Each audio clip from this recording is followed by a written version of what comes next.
S'il n'y a pas de Dieu. Bien-aimé dans le Seigneur, je te salue dans le précieux nom de notre Seigneur Jésus-Christ et je suis ravi de te retrouver aujourd'hui dans le cadre de cette nouvelle capsule où nous recevons sur notre plateau le frère Théodore. Bienvenue frère. Merci.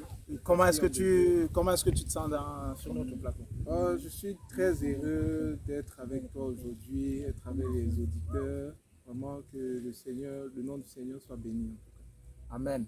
Voilà, on vous l'avait promis, on a dit que pour cette nouvelle saison, on allait comme ça faire le tour pour rencontrer tous les différents enfants de Dieu afin de pouvoir avoir le dépôt que le Saint-Esprit a mis en eux pour notre propre édification et pour la vôtre également. C'est dans ce cadre que nous recevons le frère Théodore aujourd'hui qui va nous entretenir sur le thème de la semence. La semence, voilà. Ok, à toi frère. Ok, aujourd'hui, nous allons partager un thème qui est assez connu, le thème de la semence. Nous allons parler de la semence très rapidement dans deux dimensions. Alors, dans la première dimension, nous allons parler de la semence qui constitue un enfant de Dieu, en fait. Lorsque nous ouvrons la Bible dans le livre de 1 Pierre, chapitre 1, 1 Pierre, chapitre 1, à partir du verset 22. On va rapidement lire. Voilà. 1 Pierre, chapitre 1, à partir du verset 22. 1 Pierre, on y est presque. Voilà. 1 Pierre, chapitre 1, à partir du verset 22. Ok. Chapitre 1, à partir du verset 22. 1 Pierre, chapitre 1, verset 22. 1 Pierre, chapitre 1, n'est-ce pas, verset 22. Verset 22. Ok. Ayant purifié vos âmes en obéissant à la vérité, pour avoir un amour fraternel sincère, aimez-vous ardemment les uns les autres de tout votre cœur. Puisque vous avez été régénérés, non par une semence corruptible, mais par une semence incorruptible. Par la parole vivante et permanente de Dieu. Alléluia. Amen. L'apôtre Pierre nous rappelle ici, il dit d'abord un fait, il dit ce que doit être. Il dit aimez-vous ardemment les uns les autres.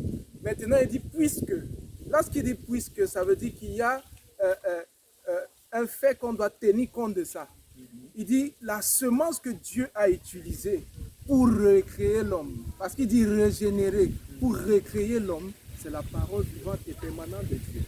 Aujourd'hui, en tant qu'enfants de Dieu, nous devons savoir que l'ADN qui nous constitue, c'est la parole de Dieu. Amen. Si nous prenons un exemple pour ceux qui font l'agriculture, pour avoir un épi de maïs, il faut une semence. Et cette semence n'est rien d'autre qu'un grain de maïs.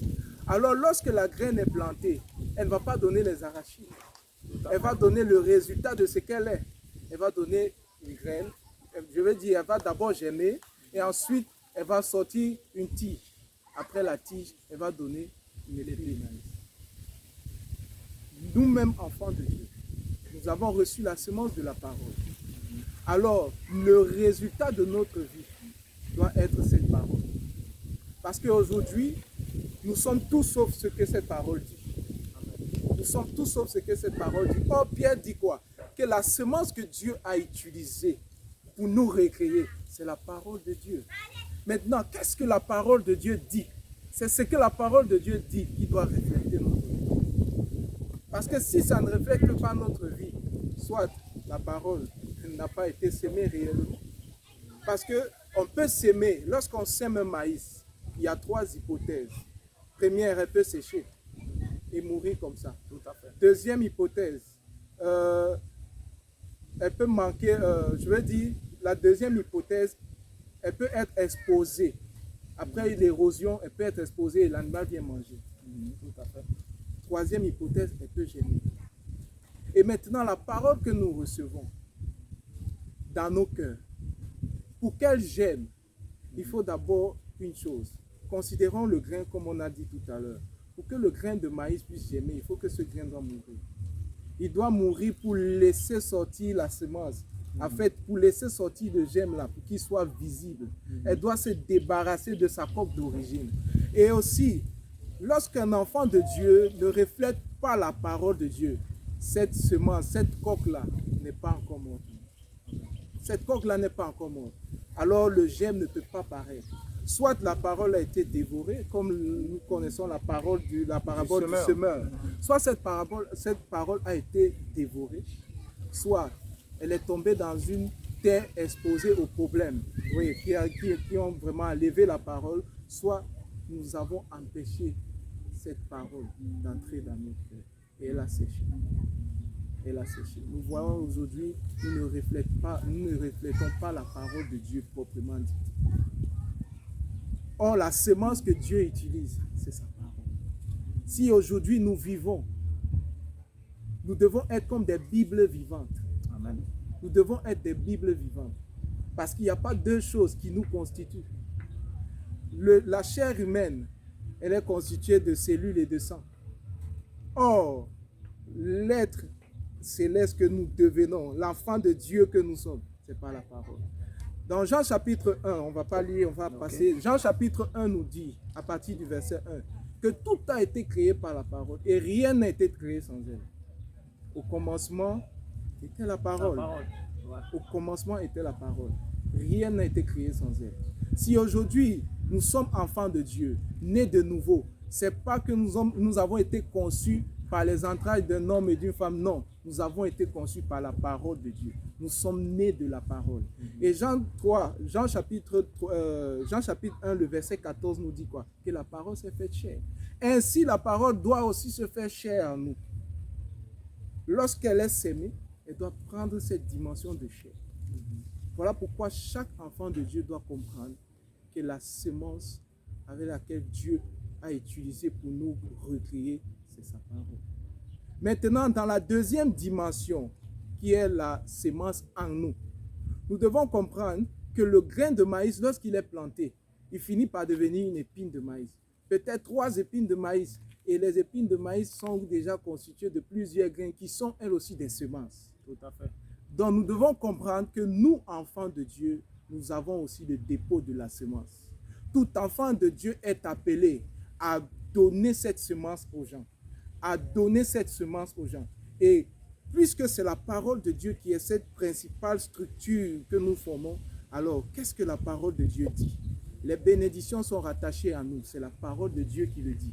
Alors c'est l'une des semences. Aujourd'hui, il y a des enfants de Dieu qui ne se sentent pas capables de bénir quelqu'un. Alors qu'à la base, il a été fait d'une semence incorruptible par la parole vivante et permanente de Dieu.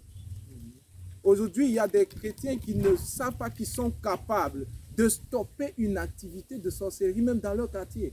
Parce que l'autorité de Christ est en eux. C'est une semence. Ça, ce n'est pas une négociation. Ça, c'est quelque chose que nous avons été investis de ça. Amen. Lorsque Jésus dit dans Luc 10, 19, il dit, je vous donne le pouvoir sur les serpents et sur les scorpions. Il dit, je vous donne. À un moment donné, cette parole est comme une obligation. L'enfant de Dieu a cette obligation. Nous ne devons pas vivre dans des milieux où l'enfant de Dieu est dominé par tout ce qui est aux alentours. Non, nous sommes appelés à dominer. Pourquoi? Parce que si nous sommes encore ici sur cette terre, nous devons amener le royaume de Dieu à s'établir d'abord ici, par notre façon de vivre, par notre manière de vivre. Il faut que nos vies, seulement par nos vies, les gens commencent à se poser des questions. Et certainement, il y a un Dieu qui existe. Parce que notre vie même doit être des livres, des Bibles vivantes. Notre vie doit être des Bibles vivantes. Alors, ayant la semence en nous, nous devons être capables de dire, moi je veux bénir. Ton commerce va réussir parce que c'est ma parole. Car j'ai reçu cela de Dieu. Alors je déclare que cela réussit. Gloire à Dieu. Parce que c'est une semence que j'ai en moi. Je ne garde pas ça pour moi. Parce que Dieu m'a investi de ces choses afin que sa gloire vienne sur terre. Afin qu'on sache qu'il y a des personnes que Dieu s'est fait pour étendre sa gloire. Souvenons-nous au peuple, comment le peuple d'Israël agissait. Lorsque les cris retentissaient au milieu du peuple d'Israël, les Philistins avaient peur. Ils ont compris qu'il y a un Dieu ici. Mais on est dans des endroits où c'est difficile de connaître que le voisin est même un enfant de Dieu. Il y a des choses qui se passent aux alentours. le chrétien doit être capable de dire que où je suis, à 10 km de moi, aucun sorcier ne va prospérer. C'est l'autorité qu'il a reçue. C'est une obligation parce que c'est en lui. Il a déjà ce dépôt. Il ne faut pas forcément qu'on vienne te consacrer. Non. Dieu va te consacrer pour une toute autre chose. Amen. Amen. Mais des choses basiques, Dieu n'a pas besoin de ça. Tu es déjà là. Dieu n'a pas besoin de quitter le ciel pour venir, pour que tu manifestes la puissance. Non. Tu es obligé de le faire. Et nos corps, nos cœurs sont comme des terres. Ayant reçu une semence, alors nous avons obligation. Il dit dans Genèse chapitre 11, il dit que la terre produise de la verdure. C'est un ordre. Donc toute semence qui est plantée, l'ordre c'est que ça doit produire. Alors tout enfant de Dieu qui éprouve une difficulté à manifester la puissance de Dieu, il doit se lever dans la prière. Amen. Il doit se lever dans la prière parce que c'est un ordre. J'ordonne que cette parole que j'ai reçue prenne vie dans ma vie. Amen. Que cette parole prenne vie. Parce que Dieu me dit que toute semence qui est plantée doit donner. Il dit que la terre produise de la verdure. Ce n'est pas une négociation. Alléluia. Ce n'est pas une négociation. Alléluia. Et tout enfant de Dieu doit se réveiller aujourd'hui dans l'église. Parce que nous arrivons à un niveau où, si nous ne nous levons pas, le monde va nous enseigner comment les choses doivent se passer. Or, ce n'est pas ça. Nous devons faire asseoir l'autorité de Christ partout où nous sommes. Nous devons être capables de dire, parce que Christ est dans ma vie, j'interdis ça dans ma famille. Aujourd'hui, nous voyons des choses qui se passent. On voit des homosexuels sortis des familles. On voit des bandits, des brigands sortis des familles. Ce n'est pas que ce sont des choses qu'ils ont désirées. C'est aussi des personnes comme nous. Parce qu'il y a même des hommes de Dieu qui ont ce genre de cas dans leur famille. Mais il faut que quelqu'un, à un moment donné, se révolte et dise que la semence que j'ai reçue, ce n'est pas ça. Cette semence que j'ai reçue, ce n'est pas ça. J'interdis ça dans ma famille. Je ne serai pas de ceux qui vont trahir la race des élus. Il faut que les enfants de Dieu se réveillent, qu'ils comprennent en fait la semence qu'il y a en eux, pour qu'ils ne se comportent pas n'importe comment. On dit dans ton lieu de travail, on va diminuer le personnel. Même si c'est 10 personnes, ton nom ne sera pas parmi. Amen. Tu déclares cela. Parce que même ton patron n'est pas plus fort que celui qui est en toi. Et le dépôt que tu reçois est tellement immense. Est tellement immense. Aujourd'hui, nous avons le Saint-Esprit en nous, mais nous nous comportons comme des personnes du 3e âge qui ont un iPhone 7 avec nous. Ils ne savent que appeler, recevoir, appeler, recevoir. Le iPhone 7, ce n'est pas fait pour appeler, recevoir. Celui qui l'a conçu, c'est pour certains travaux spécifiques qu'il faut vraiment une capacité pour le faire. Ainsi se comportent ceux qui ont le Saint-Esprit maintenant. Le Saint-Esprit veut nous amener à des dimensions élevées. Mais il veut que nous nous rendons compte de la semence qui est en nous. Qu'est-ce que la parole dit? C'est ce qui est en nous. Alléluia. Amen. Amen. Amen. Là, tu as parlé des deux dimensions de la semence. Est-ce qu'il est possible que lors de la première, qu'une personne puisse recevoir justement la semence, qu'elle commence à germer, mais qu'elle ne produise pas d'épis? Qu'elle commence à germer. Oui, mais qu'elle ne finisse pas par produire des épis. C'est possible. Quelles peuvent en être les causes, par exemple? S'éloigner de la présence des frères. Voilà l'une des choses.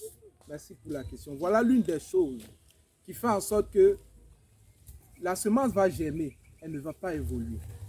Parce que une fois qu'on expérimente la présence de Dieu, une fois qu'on prend conscience un peu de l'esprit qui nous anime, parfois nous sommes animés d'orgueil. On se dit que non, on peut être seul. On se dit que non, on peut rester dans notre coin. Mais non, ce n'est pas comme ça que ça se passe. Toi seul, c'est bon. Mais à deux, vous êtes meilleur. Vous êtes meilleur. Et lorsqu'on commence à se retirer de la présence des frères, c'est difficile pour nous d'évoluer dans la foi. C'est difficile. Alléluia. Alléluia. Ok. Amen. Moi, tu as dit pour la seconde dimension qu'ensuite, pour que cette parole qui s'est faite chair soit faite chair en nous, il faudrait que l'on se discipline, peut-être avoir une meilleure vie de prière, une vie dans la plénitude de la connaissance de la volonté de Dieu, de la parole de Dieu, pour pouvoir donner une semence qui produit un épis. Bon, mais aujourd'hui, lorsque on regarde certains enfants de Dieu même précisément, qui n'ont pas cette capacité, bien qu'ils prient énormément, mais n'ont pas cette capacité d'opérer de miracles, n'ont pas cette capacité de remettre l'ennemi en question, n'ont pas cette capacité, par exemple, de se lever dans leur famille, alors qu'ils ont du temps pour intercéder pour d'autres cas, qui même eux-mêmes ne produisent pas le miracle escompté. Là aussi, quelle peut en être la cause? Serait-ce qu'ils demandent mal? Serait-ce un manque de connaissance? Serait-ce quelle peut véritablement être la connaissance et la foi. La connaissance et la foi. Connaissance et la foi. La Bible dit, mon peuple périt faute de connaissance. Est-ce que tu réalises la dimension à laquelle Dieu t'a placé? Je veux prendre un exemple. Nous sommes au Cameroun. Si dans une foule, une célébrité, peut-être dans le football comme nous en connaissons aujourd'hui, une célébrité quelconque du football actuel vient quelque part, parce qu'on connaît cette personne, on va se diriger, oh pardon, Ouais, autographe, tout à fait. on va même donner nos habits. Tout à fait. Mais lorsque nous voyons comment les enfants de Dieu se comportent dans la maison du Seigneur, on dit, mais ils ne connaissent même pas qui est présent. Et parce que tu n'honores pas celui qui est présent, voilà pourquoi toi aussi tu n'es pas honoré. Voilà pourquoi tu n'es pas capable de dire, démon, je te chasse. C'est tout. La connaissance et la foi. Est-ce que tu doutes? Si tu doutes, rien ne sera fait. Mais le doute vient d'où? Le doute vient d'abord du fait que tu ne connais même pas celui dont tu parles. Tout à fait. On dit beaucoup au nom de Jésus, mais notre nom de Jésus là n'a pas de poids. Ça manque Parce que de tu vas puissance. parler avec ta bouche, mais est-ce que tu le dis parce que tu connais ce qu'il fait? Ces deux choses-là manquent encore aux enfants de Dieu. Gloire à Dieu, gloire Amen. à Dieu. Quel conseil pourrais-tu donc donner aujourd'hui afin que déjà que la semence puisse déjà s'implanter, qu'elle puisse germer, qu'elle puisse produire de l'épi? Quel conseil peux-tu donner à ces différentes étapes pour que, peut-être étant dans l'ignorance aujourd'hui, que beaucoup de nos frères, de nos sœurs en sont? Ok. Je vais parler à deux catégories de personnes aujourd'hui. Je commence d'abord par des enfants de Dieu. Déjà, une chose que vous devez reconnaître, c'est que notre Dieu est fidèle. La semence que vous avez reçue est une semence incorruptible. Alors, vous devez être conscient du dépôt qui est en vous. Je ne veux pas connaître ton niveau spirituel parce qu'il n'en faut pas trop pour que Dieu commence à t'utiliser. Il n'en faut pas trop. Tout ce que tu as besoin, c'est de reconnaître qui est en toi. Affectionne-toi dans la parole de Dieu. Affectionne-toi dans les prières, dans les communions fraternelles. Parce qu'il faut que tu ressentes cette chaleur pour que tu comprennes qu'elle est réelle en fait.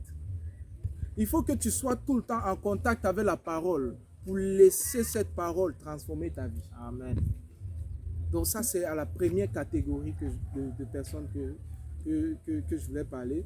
La seconde catégorie, c'est toute oreille qui n'a pas encore expérimenté la nouvelle naissance.